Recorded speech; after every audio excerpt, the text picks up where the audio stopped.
Bonjour à tous et bienvenue dans ce troisième épisode d'apprendre DaVinci Resolve pour les débutants. Dans cette vidéo, on va toucher à toute la partie son. L'objectif va être de comprendre à quel niveau régler sa musique, ses sound effects et le dialogue. On en profitera pour comprendre les bases des images clés, ce qui nous permettra d'effectuer des transitions sonores. Petit disclaimer, je ne suis pas ingénieur son, donc nous n'allons pas aller dans la profondeur des sons.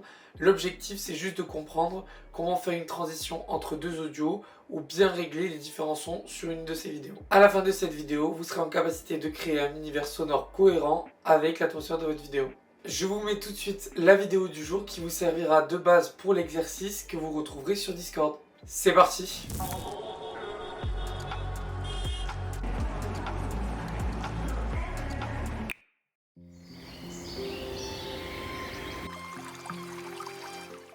On se retrouve directement dans le logiciel montage de DaVinci Resolve. Comme vous pouvez le voir, j'ai déjà pré-découpé mes vidéos, pré-découpé mes sons et mes musiques afin de les caler au bon niveau. Si vous ne savez pas comment faire, je vous renvoie directement à la deuxième vidéo que j'ai sortie pour DaVinci Resolve qui va vous apprendre à bien faire des cuts et bien caler vos vidéos sur une musique. Si vous êtes déjà au courant de tout ça, ça nous facilite la chose et vous pouvez rester ici. De base, quand on importe une vidéo ou un effet sonore ou une musique dans DaVinci Resolve, le volume est à 0. Vous le voyez ici. Donc si je lance avec mon effet sonore volume à 0 et ma musique volume à 0, vous allez voir que ça va être très cacophonique. Le son va être très fort.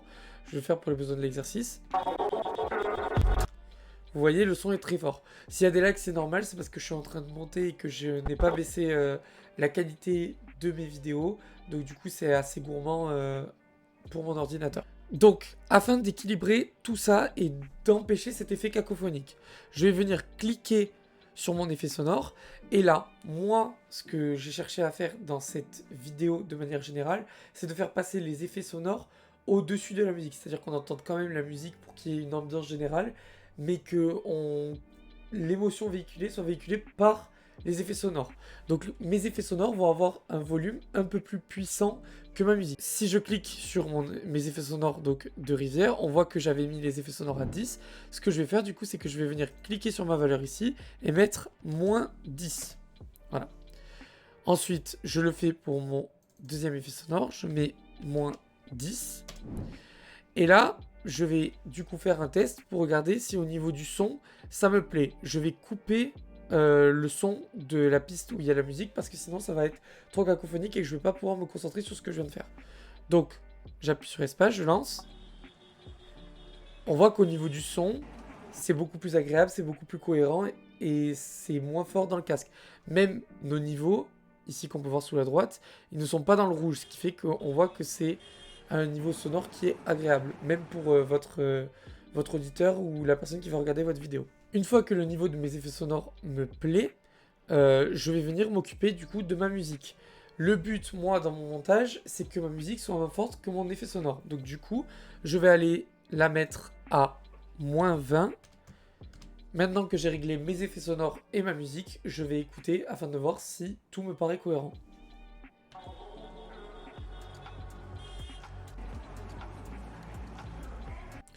Ok, donc l'objectif est bien respecté. On voit que ma musique est moins forte que mes effets sonores. C'était le but de cette vidéo. Maintenant, afin d'avoir un rendu un petit peu plus agréable à l'oreille au niveau de notre transition, je vais venir à la fin de ma musique. Donc presque à la fin, je dirais une seconde ou une demi-seconde avant la fin de la musique. Et je vais venir mettre une image clé. Donc c'est le petit losange que vous voyez à côté du volume. Vous allez cliquer dessus. Et vous allez voir que dans votre timeline sur votre son, ça vient de vous mettre un point orange. Ce que je viens de dire à DaVinci avec mon image clé, c'est que je viens de figer dans le temps le volume. C'est-à-dire qu'à ce moment précis, il faut que mon volume soit à moins 20. Et ce que je vais faire, c'est que je vais venir à la fin de ma musique et je vais venir baisser le son. Vous voyez, ici, il y a la courbe qui se baisse. Donc on voit que mon son se baisse avec le temps, mais qui n'est pas non plus à 0 à la fin. Ce qui va créer une transition sonore en douceur. Pourquoi j'ai mis une image clé? Parce que si je n'avais pas figé à ce moment-là avec mon losange, quand j'aurais baissé le volume général de ma musique, ça l'aurait baissé à moins 30 sur toute la longueur du son. Or là, je voulais que mon effet soit appliqué uniquement à la fin. Donc si je vous fais écouter, vous allez mieux comprendre. Je lance, mon volume va être à moins 20. Il va arriver au niveau de ma première image clé. Et il va venir baisser progressivement vers les moins 30. J'aurais pu baisser vers moins l'infini, sauf que le problème, c'est que si vous baissez vers moins l'infini, la coupure est trop nette et je trouve que l'effet est très désagréable. Et ça vous fait baisser pas de manière naturelle. Là, vous voyez que la courbe, il reste encore un peu de son à la fin, même si c'est minime. Et vous allez voir que le rendu va être beaucoup plus agréable à l'oreille. Donc pour moi, la fin de la musique est beaucoup plus douce et ça vient de vous apprendre à faire manuellement une transition sonore qui vous plaît. Bien évidemment, ce qu'il faut comprendre avec les images clés, je vais vous le montrer en direct, c'est que plus vous vous rapprochez de la fin, plus la coupure va être nette et moins l'effet va être sur la durée moins agréable. Regardez. Voilà. C'est à vous de voir. Et plus vous revenez en arrière, justement, plus vous décalez votre image clé, plus ça va prendre du temps dans la transition. Une fois qu'on a fini la première partie qui concerne la ville, pour habiller pour les besoins de cette vidéo, j'ai créé une transition avec un clap et un fondu au noir. C'est une transition très simple parce que je voulais plus me concentrer sur la musique. Mais si vous voulez refaire cette transition, c'est très simple. Vous laissez du coup entre votre première vidéo et votre deuxième vidéo, donc entre la partie ville et la partie paysage de cette vidéo, un espace noir, donc un espace sans rien. Et ce que j'ai fait moi, c'est que je suis allé chercher un clap en effet sonore sur le Pixabay que j'ai mis à moins 10 comme tous mes autres effets sonores, ce qui donne cet effet de coupure. Donc à la fin de la vidéo, hop, on fait une pause et ça nous relance directement sur la partie paysage. Si je sélectionne ma partie paysage et que je l'avance plus vers le clap, la coupure va être moins longue. Voilà. Et si je la décale plus vers la droite, la coupure va être plus longue. Voilà. Maintenant, on va s'attaquer à la deuxième partie.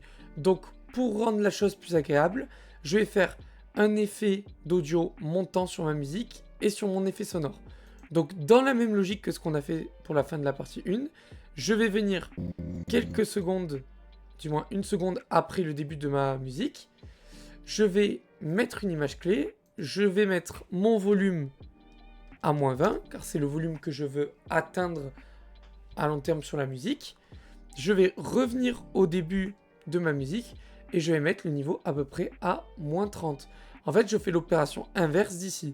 Là, je voulais que le son baisse agréablement et là, je veux qu'il monte agréablement. Pour voir le résultat de ce que je viens de faire, je coupe le son de ma piste numéro 1 là où il y a les effets sonores et je lance.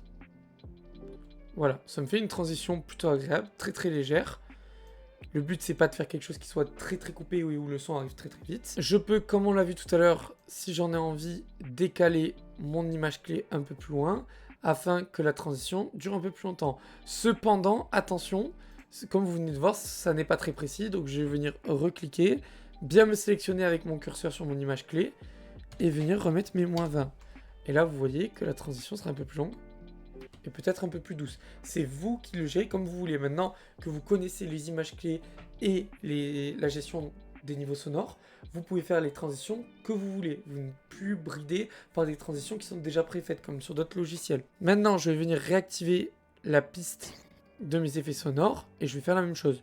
Je vais venir quelques secondes après, hop, je vais mettre ici mon image clé, venir mettre ma valeur moins 10, retourner au début, et là, je vais mettre quelque chose autour des moins 30. Voilà.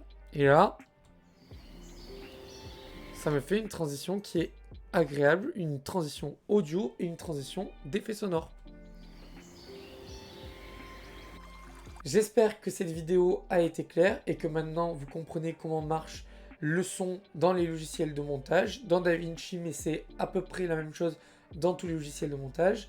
J'espère que vous comprenez également mieux ce qu'est une image clé et ce qu'elle va vous permettre de faire par la suite. Là, on l'a vu pour le son, mais on le verra dans la prochaine vidéo pour la vidéo, justement, pour faire des transitions vidéo avec des images clés. Je vous rappelle que je vais mettre l'exercice en ligne sur mon serveur Discord afin que vous ayez accès aux ressources et que vous puissiez vous exercer à la maison. Également, vous pouvez me contacter quand vous le voulez si quelque chose n'a pas été très clair dans les commentaires de cette chaîne YouTube ou sur mon Discord. J'espère que la vidéo vous a plu. Si c'est le cas, je vous invite à vous abonner, à mettre un like ou à mettre un commentaire.